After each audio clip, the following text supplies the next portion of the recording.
In the 1950s, a weapon was invented that has become more powerful than America's deadliest weapons of mass destruction. It is the weapon of mass deception, and it is right in our own living rooms. The hypnotizing world of picture television brings us the news of the world through two central news agencies called Reuters and the Associated Press. The Rothschilds bought Reuters in the 1800s, which later bought the Associated Press and made the Rothschild family owners of the world's largest central news services. To the present day, the world depends on these Rothschild-owned central news services as their main source of news and information. In his book called Who Owns the TV Networks, author Eustace Mullins claims that the major TV networks, radio stations, newspapers, and publishing empires are controlled by the Rothschild, Rockefeller, and J.P. Morgan money cartels through their corporate conglomerates.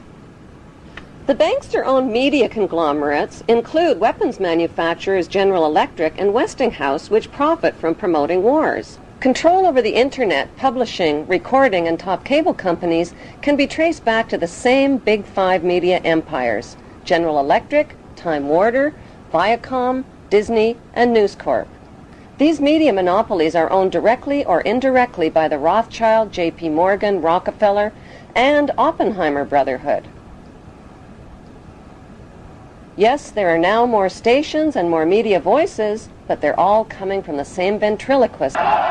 Every TV show needs corporate sponsors, and corporate sponsors sponsor pro-business, pro-government programming, and journalists who support the agenda of the Big Five media owners. While two-thirds of the world goes hungry, these banksters offer gazillion-dollar sponsorships to sports athletes to play with their balls. Why? Because they keep the masses distracted from the important issues. The media and banking monopolists now have the power to make or break political leaders around the globe. Why haven't the networks made a TV movie of the week about how the Bush family made their family fortune? The movie could be called The Awful Truth, starring George W.'s great-grandfather, Samuel P. Bush, whose Buckeye Steel Castings Company supplies parts for Edward Harriman's railroads, who in turn provides rail shipments for John D. Rockefeller's Standard Oil, who in turn gets monopoly financing from the Rothschilds. The movie could be made into a TV series starring Samuel's son, Prescott Bush, as the managing director of a Nazi steel manufacturing plant in Poland called Silesian Consolidated Steel. In episode 1, Prescott Bush forwards American financing to his German partner Fritz Thyssen through the Union Banking Corporation in New York. Fritz Thyssen arranges a contract with Nazi Germany's IG Farben Company for free Jewish slave labor in Bush's steel manufacturing plant at the Auschwitz concentration camp. Episode 2 shows Skull and Bonesman Prescott Bush and Averell Harriman getting caught under Trading with the Enemy Act, as the U.S. government moves in and seizes all of their shares in Union Banking Corporation.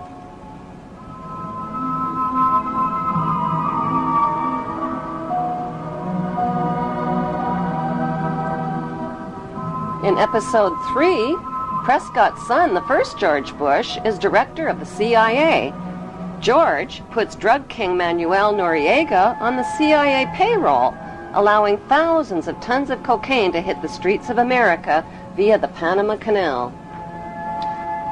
In episode 4, George's son, the second George Bush, becomes partners with Osama bin Laden's older brother, Salem bin Laden, in a Texas oil company called Arbusto Energy. Episode 5 introduces George W.'s shady younger brother, Neil Bush, ripping off the elderly in the Silverado savings and loan scandal that cost U.S. taxpayers $1.3 billion. In episode 6, the Florida election is fixed by George W.'s older brother, Jeb Bush, who puts brother George into the top job at the White House, which brings us back to Auschwitz and the concluding episode with George W. Bush visiting the slave labor camp where his grandfather helped build the Bush family fortune on free Jewish slave labor.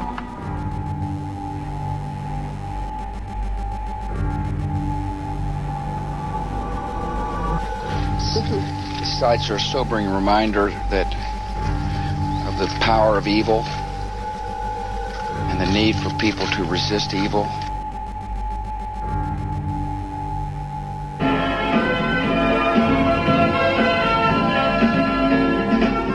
Ladies and gentlemen, as a follow-up to the TV series, an award show could celebrate the 20-year friendship of the Bush and Bin Laden families and their shared investment in the Carlyle Group. The Carlyle Group is one of America's largest weapons contractors. For the Bush and Bin Laden families, war means profits, big profits. Although the media creates the illusion of freedom of the press, the dominant opinion and messages always serve the banksters' agenda. The chilling reality is that up to 15% of the tax money deducted from your paycheck each month buys the bombs and pays the salaries of troops to commit these atrocities. Rivers of blood from innocent families and their children is on everybody's hands. The plan for world domination by the banksters cannot be accomplished without your cooperation.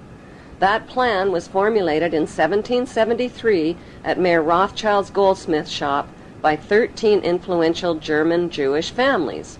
Among them were Rothschild, Oppenheimer, Warburg, and Schiff. Their formula for global control is the 3M formula: money control, media control, and military control. 2, 1, mark, and visual confirmation. Like changes to the rules that gave these families the media and money monopolies, new laws are being passed to transfer military control to them by privatizing the military. But if they're killing terrorists, who cares if they are government soldiers or corporate soldiers? A more important question to ask is, who exactly are the terrorists and where do terrorists get their training? The answer is right smack in America at Fort Benning, Georgia. Until January 2001, America's terrorist training school was called School of the Americas, but because of massive protests against its activities, the name was changed to WISC, Western Hemisphere Institute for Security Cooperation. Actress Susan Sarandon narrated a documentary film called School of the Assassins. The film exposes the school as a terrorist training camp whose graduates are well-known murderers, torturers, state terrorists, and dictators, including drug king Manuel Noriega. The role of terrorists in the bankster-owned media is to scare the living tax dollars out of citizens, and timing is everything. On the second anniversary of the 9/11 attack on the World Trade Center, George Bush asked for an $87 billion increase in military spending. At the same time, the media released a dramatic video showing Osama bin Laden alive and well and threatening to make the 9/11 attack seem like foreplay. How much do we really know about America's favorite villain? Multimillionaire Osama bin Laden was the 17th of 52 children fathered by a wealthy construction baron named Mohammed bin Laden, who had close ties to the Saudi royal family and the Bush family. In 1979, the American CIA and Pakistan's ISI financed an anti-Soviet group in Afghanistan and provoked a profitable 10-year war with the Russians. When the Russians invaded Afghanistan, the CIA hired Osama bin Laden to recruit and train al-Qaeda fighters to fight the Russian army. Invasion. Anti-communist guerrillas in Afghanistan have been at the front line in the fight against the spread of communism. But what was the fight really all about? Not carrots or potatoes. It was about poppies, endless fields of opium poppies that provide over 70% of the world's heroin supply to heroin addicts worldwide. These are very uncomfortable issues for politicians.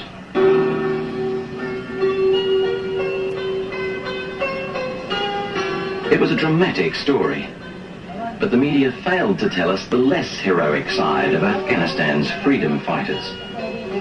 America's new friends had become hooked on the economics of the poppy. During the war, many of the mujahideen radically increased the production of opium, the raw ingredient of heroin. Opioid abuse in the United States is at epidemic levels. This is probably the worst drug situation in our country in decades, if not a century. With deaths more than quadrupling between 1999 and 2015. The international drug trade began in 1606 when Queen Elizabeth I built England's wealth by trafficking illegal opium from India to China. British East India Shipping Company and profited handsomely, not just from drug trafficking, but from trafficking African slaves with her slave trader, John Hawkins. First, knighted her slave trader with the noble title of Sir John Hawkins. By 1830, the British had distanced themselves from dope dealing by granting opium monopoly rights to the Jewish Sassoon family, who became known as the Rothschilds of the Far East. As an agent for the Crown, David Sassoon shared his dope profits with Queen Victoria. The British East India Company built a major factory to process the opium here at Gazipur. It's still a lucrative earner for the Indian government, which sells opiates to the world's pharmaceutical industry. When the Chinese banned opium and destroyed 600 chest loads of the addictive drug, Sassoon and the British retaliated. It was a financial disaster for the British. With huge profits at stake, they retaliated with the Opium Wars of 1843 and 1858. The forces of the market were to defeat China's moral prohibition. Sassoon and the British forced drug addiction onto an entire nation, stole the island of Hong Kong, and made Hong Kong the capital of the British international drug trade. In 1872, Queen Victoria knighted David Sassoon's son, Albert Sassoon, who spread the illegal opium trade throughout China and Japan. In 1887, Sir Albert Sassoon married Aline Carolyn Rothschild and joined the pirated fortunes of the Sassoon drug cartel with the Rothschild money cartel. Today, it's business as usual for the descendants of the Sassoon and Rothschild families, who socialize with Queen Elizabeth II and Prince Charles as elite members of Britain's inner power circle. Many have been granted royal titles, like Sir, Countess, Baron, and Marquis, but their many victims aren't fooled by the crowns, the titles, and the tuxedos. They have very different titles for them. Titles like liars, thieves, dope dealers, and mass murderers. On the other side of the Atlantic, a member of the same opium smuggling syndicate, Samuel Russell, founded Yale University's Skull and Bones Brotherhood with drug money. Exclusive members were financed into political power positions in the CIA, the U.S. Supreme Court, and the White House. When Skull and Bonesman George Bush Sr. became CIA director in the 1980s, the CIA recruited Osama bin Laden to train al-Qaeda and Mujahideen fighters in Afghanistan. The job of Osama's trainees was not just to fight the Russian communists, it was to run Afghanistan's multi-billion-dollar opium trade. Heroin, manufactured from Afghan opium, supplied $250 to $300 billion annually to Wall Street and the U.S. banks. Authors Alfred McCoy and Michael Levine tied the CIA to this unholy drug alliance and received national attention when the CIA tried to suppress their books. Michael Levine became a best-selling author when he wrote about his experience of this unholy alliance. After 30 years' distinguished service with the DEA, he could write with some authority. You could look at what they did to me as an example in microcosm of Central Intelligence's actions and the State Department in completely subverting the drug war. You know, the drug war was something that only existed in the minds of Americans, on the streets of America, for kids like my brother, for cops who died. There was no drug war. The biggest drug dealers in the world were given a license to sell drugs to Americans to support themselves. And this continued right down from Southeast Asia, through the Mujahideen, through the Contras. But how was the heroin smuggled into the United States? One of America's most gruesome secrets is that during the Vietnam War, heroin was smuggled into the United States by hiding it inside the body bags of dead American soldiers. By the end of the 1960s, 1/3 of U.S. soldiers in Vietnam and close to 1 million United States citizens were hooked on heroin. Drugs like LSD, mescaline, marijuana, and hashish also swamped the streets and college campuses of America. Who or what turned America's youth onto these illegal drugs?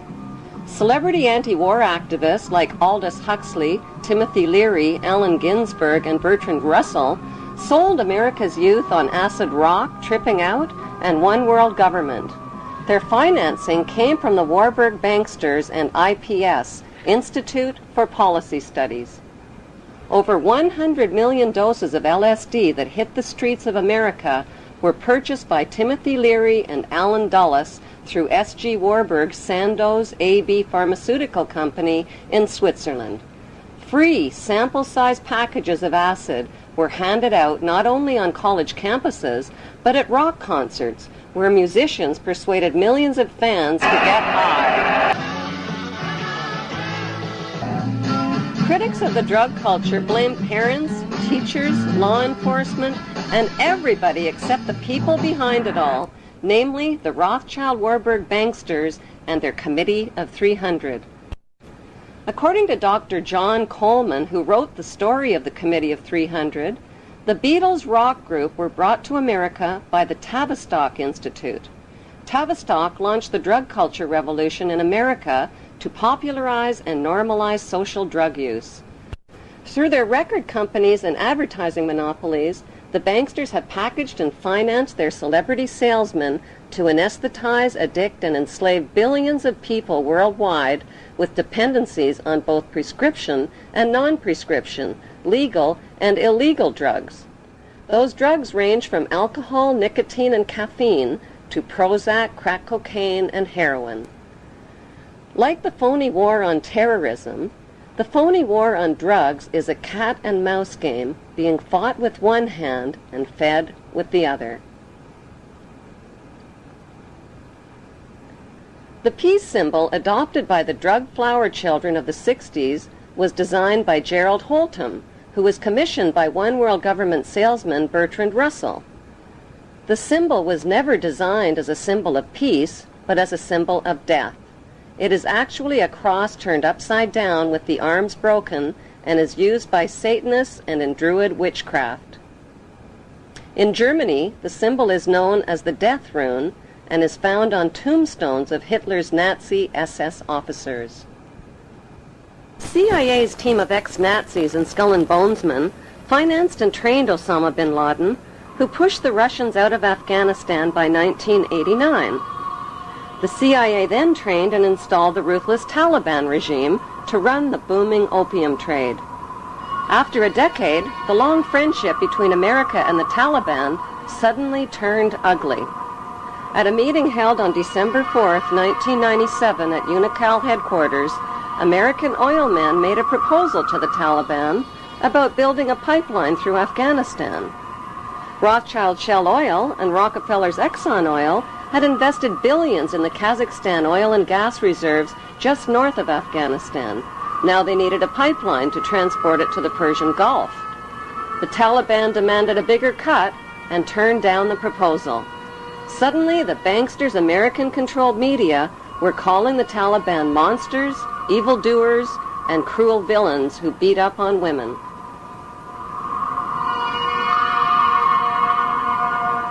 On July 4th, 1999, President Clinton froze the Taliban's U.S. assets and bank accounts and imposed trade sanctions on Afghanistan. By February 2001, the Taliban destroyed most of Afghanistan's opium crops. In May, Secretary of State Colin Powell announced a gift of 43 million U.S. taxpayers' dollars to the Taliban. He called it a reward to the Taliban for destroying the opium crops, but members of the new George W. Bush White House knew the Taliban would use the 43 million for more sinister purposes.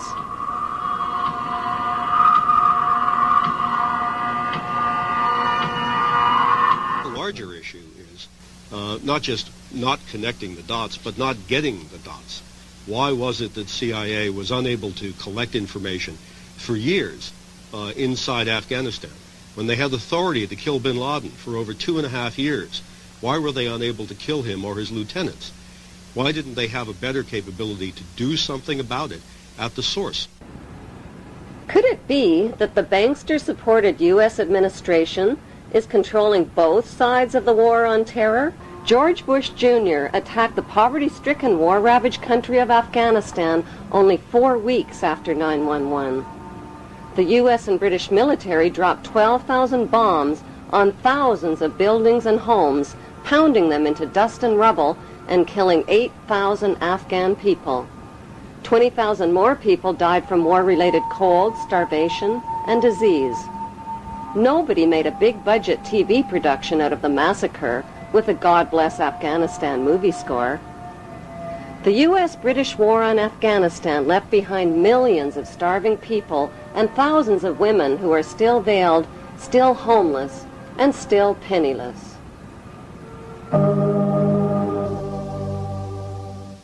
Afghanistan is the world's largest producer of opium and now the world's largest producer of heroin.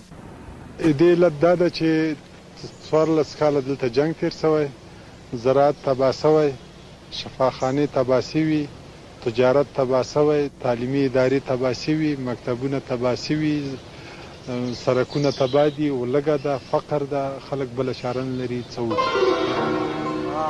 There can never be peace and democracy in Afghanistan. Why? Because peace and democracy would expose and cut off corporate America's opium and heroin trade at the source. So what was the payoff for the U.S.-British war on Afghanistan? 1. The uncooperative Taliban warlords got kicked out and replaced by the cooperative Northern Alliance warlords.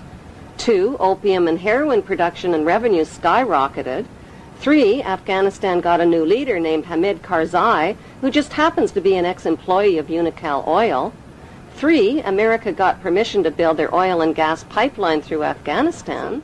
In the 1980s, the United States supported Iraq's invasion of its neighbor, Iran, to stop the spread of Iran's Islamic Revolution. America played both sides of the Iran-Iraq war by supplying Saddam with chemical and biological weapons of mass destruction, and at the same time, America secretly sold weapons to Iran and illegally diverted the money to the Contra-revolutionaries in Central America. During the war, the United States sent a special envoy to see Saddam in 1983. He was Donald Rumsfeld, now the U.S. Defense Secretary. The two men discussed how to reinforce Iraq against a common enemy. This was at a time when Iraq was using chemical weapons on Iranian troops. U.S. companies were supplying components with Washington's knowledge. By 1990, President George Bush Sr. tricked Iraq into another war with another oil-rich neighbor, Kuwait. How? By supplying Kuwait with horizontal drills that could reach beneath the border of Iraq and siphon oil from Iraq's oil fields. Kuwait used the U.S.-made drills to steal 300,000 barrels of oil per day from Iraq, worth over $3 billion annually. The fuse was lit, and Kuwait did nothing to put it out. They pumped oil without restraint from Rumaila oil field, which was accessible to both Kuwait and Iraq, and they exceeded OPEC quotas, flooding the market and driving prices even lower. George Bush Sr. officially promised not to interfere in Iraq's legitimate oil battle with Kuwait, but when Saddam's army entered Kuwait to defend their oil reserves, Bush pounced on them. Our goal is not the conquest of Iraq. It is the liberation of Kuwait.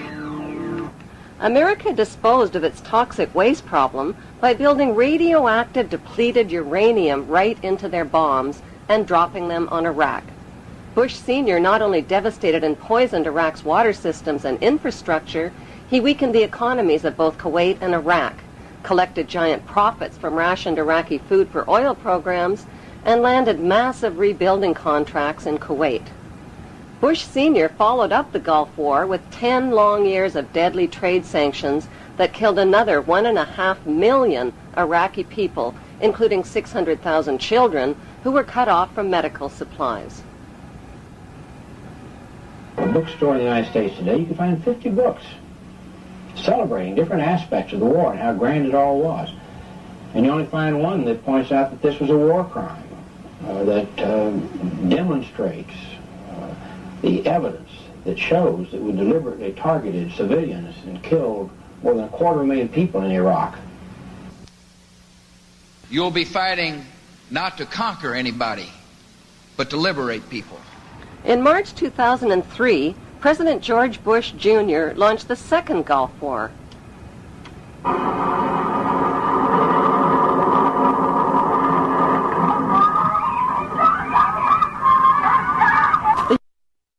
war on Iraq wasn't about revenge for 9/11, since not one of the 19 accused terrorists were Iraqi citizens. It wasn't about weapons of mass destruction, which inspectors hadn't found. It wasn't even about Saddam Hussein, who had been financed into power by the U.S. in the first place and who got his chemical and biological weapons from American companies. No, the U.S. wars against Iraq and against Afghanistan were about mass murder and piracy. They were about big weapons sales, big oil, big pipelines, big drugs, and big rebuilding contracts.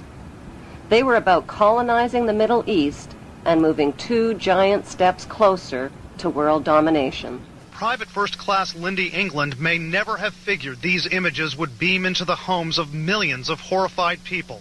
Whatever she might have thought at the time, she says she and her comrades had no choice. So to stand there, give a thumbs up, smile, stand behind all the naked Iraqis in the pyramid, take a picture. Who told you to do that? Persons in my higher chain of command. Why were naked Muslim prisoners positioned on top of each other in the shape of an Egyptian pyramid? The answer can be found in the distant past. In ancient times, Iraq was called Babylon. The year is 586 BC. The armies of Nebuchadnezzar, king of Babylon, descend on Jerusalem with the wrath of an angry God. It is almost 6 centuries before the birth of Christ. The Romans have not yet even dreamed of empire. It is a dark chapter in the history of the Jews, while Babylon's fierce star is rising.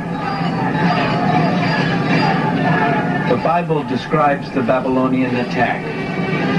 Homes are pillaged, King Solomon's temple is set ablaze and utterly destroyed. Saddam Hussein made the mistake of comparing himself to Babylon's King Nebuchadnezzar. The capture of Iraq and Saddam Hussein was not just about oil and colonization, it was also about settling an old Hebrew score.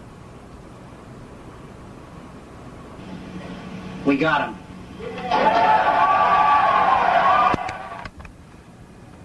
On December 13th, the producers of 911 released a new reality TV show called We Got 'Em.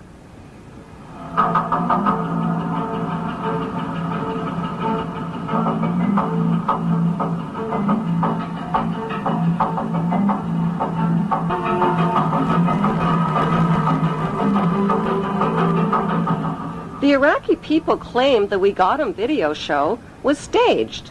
Why? Because the video shows ripe, yellow-colored dates growing on a tree to the left of the hole, where Saddam Hussein was supposedly captured.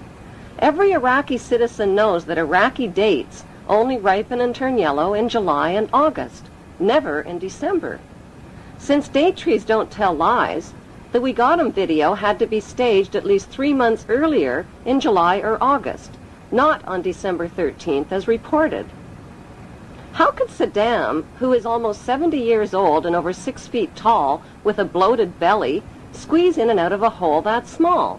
How could he have grown a beard that long in such a short time? Why did he dye his hair black while in hiding? For his CNN close-ups, perhaps? There are 3 books which clearly map out the Zionist plan for world domination. The Bible, written by Hebrews, Morals and Dogma, written by Freemason Albert Pike, and the Protocols of Zion, written by the Priori of Zion and revised by the Zionist Illuminati.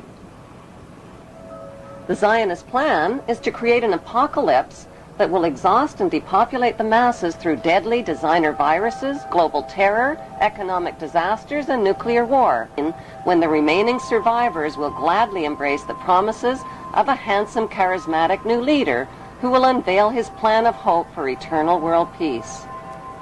The only way to achieve eternal world peace, he will explain, is to put an end to the 5 causes of war.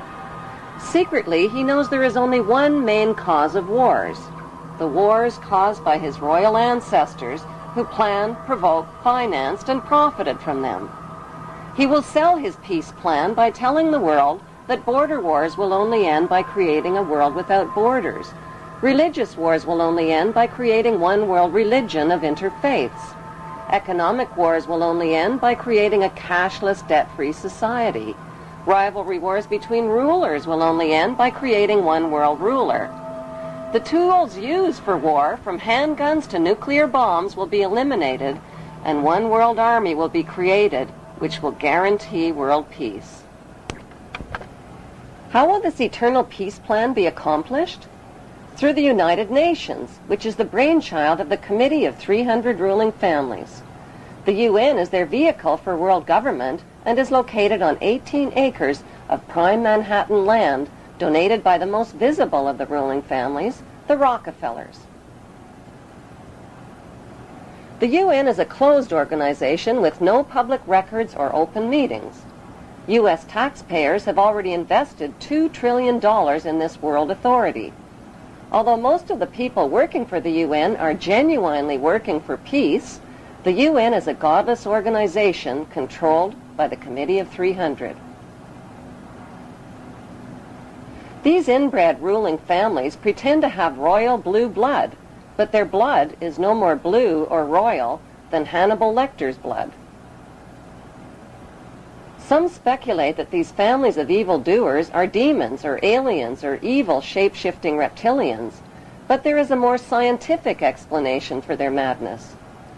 For thousands of years, these families have practiced inbreeding between sisters and brothers, uncles and nieces, mothers and sons, to keep the power and wealth all in the family. This practice of inbreeding over thousands of years has produced a clever but pathological breed of conscienceless, sociopathic families who will stop at nothing to own every ounce of gold, every drop of water, and every blade of grass on planet Earth. The United Nations, which they founded and control, has clearly stated its goals of establishing a new world order, a UN standing army, and a global taxation system. The Queen's husband, Prince Philip, and Evelyn Rothschild have already established an interfaith declaration for the creation of one world religion. What would life be like in this world empire with one world religion, one world army, one world economy, one world court, one world media, one world government, and one world dictator? What the public doesn't know is that Karl Marx's Communist Manifesto and the Russian Constitution have been built into the UN Charter, and that the New World Order will be a communist world order. Peace on earth will be a forced peace in which citizens will have no rights. No right to bear children without approval, no right to travel without authorization, no right to own private property, no right to privacy, no right to bear arms, no right to protest, no right to receive an inheritance, no right to choose an education or a job or even a place of residence, and worst of all, no right to live. The right to live will be based on an individual's rating of usefulness to the royal elite.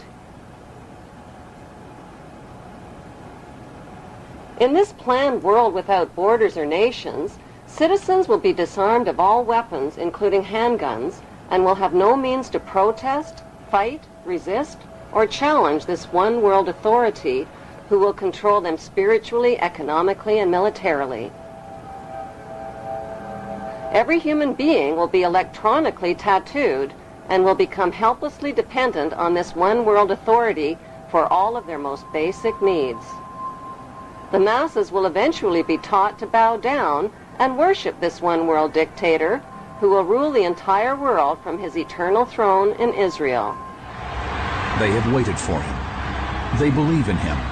They expect he will heal the world's ills. Some say he is the Messiah, finally returned. But this man is not a savior. He is the king of terror who will usher in the end of everything. Despite all the red flags, many people deny that a problem even exists. It does exist, and the good news is there are solutions. The solutions lie in knowing what the three biggest fears of the world's ruling families are. The first biggest fear is exposure. They have gone to great lengths to cover up their trail of crimes and to win the public's trust through their media monopolies. Without public trust, their ancestral plan for global control is doomed. Their second biggest fear is losing public support. If the public stops cooperating, their plan is guaranteed to fail. Their third biggest nightmare is organized resistance by an informed and fearless public. The ruling families know from past experience that the will of the people can defeat all their military and monetary might. Vietnam is a perfect example. There is no doubt whatsoever that these ruling families can be totally defeated by turning their three worst fears into a reality.